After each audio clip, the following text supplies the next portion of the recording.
Welcome to a composites tip video from the Ultralight Airplane Workshop. I'm Leon. Have you ever used Cab-o-sil, this white powdery stuff, to thicken epoxy so you can put it on a vertical surface or maybe have it be a fillet in a 90-degree corner? I've used Cab-o-sil a little bit, and I had an issue, and maybe you've run into this too, where the Cab-o-sil is just a little bit lumpy. Not big lumps, not like a huge cake, but just little lumps spread all throughout. Well, I want to talk about my experience with this.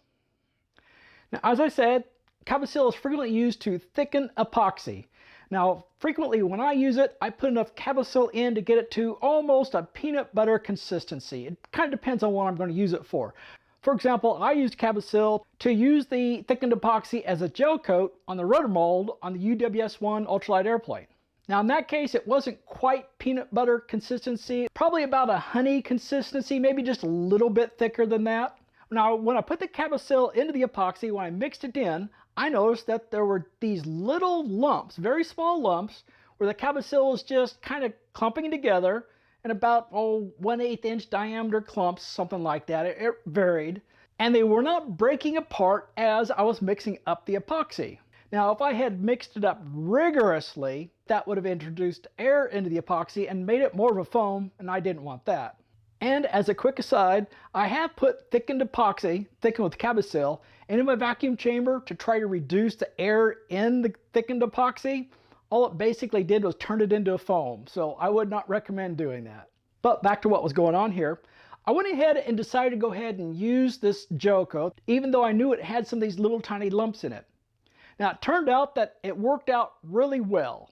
With the exception of 3 little holes I had in the surface of my mold, where it's possible that the Cab-o-sil had left a void. In other words, the epoxy hadn't soaked into the Cab-o-sil, and it was just powder there. It's possible, I'm not positive. And it could be that I just accidentally left some bubbles in there as I was putting on my gel coat. So I can't really draw a conclusion from that.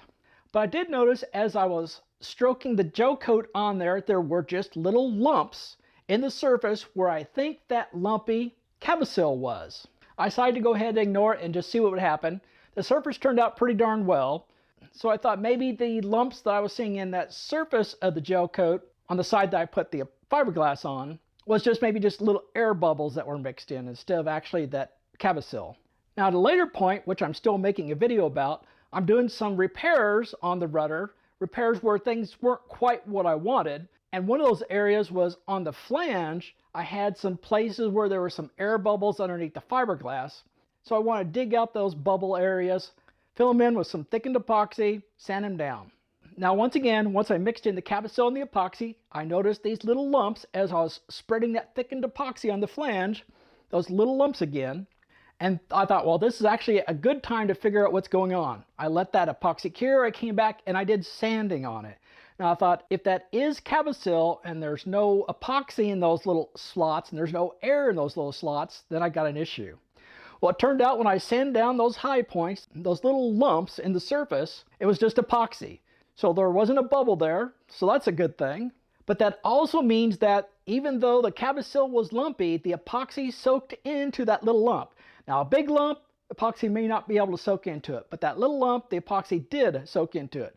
So that's probably why the surface of my rudder mold turned out good. I think the epoxy must have soaked down into any lumps that were at the surface, except for possibly 3 of them. But having to sand down all those high lumps was kind of a pain.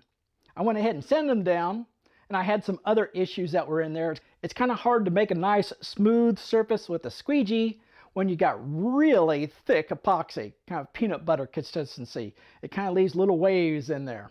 So I decided I wanted to go ahead and sand it down again, and I would try it again with thinner epoxy, but still have some of the Cab-o-sil mixed into it.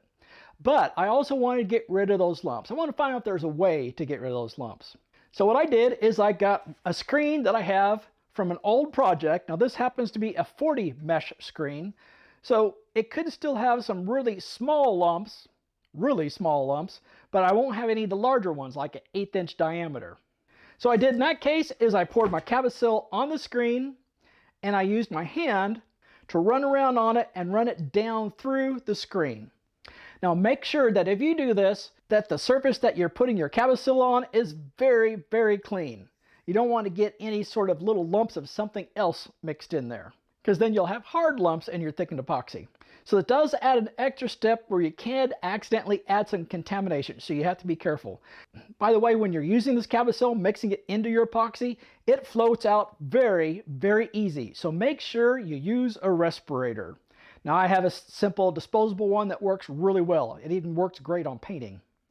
And you should also use something to protect your hands. This Cab-o-sil will dry out your skin fast, and it feels kind of weird.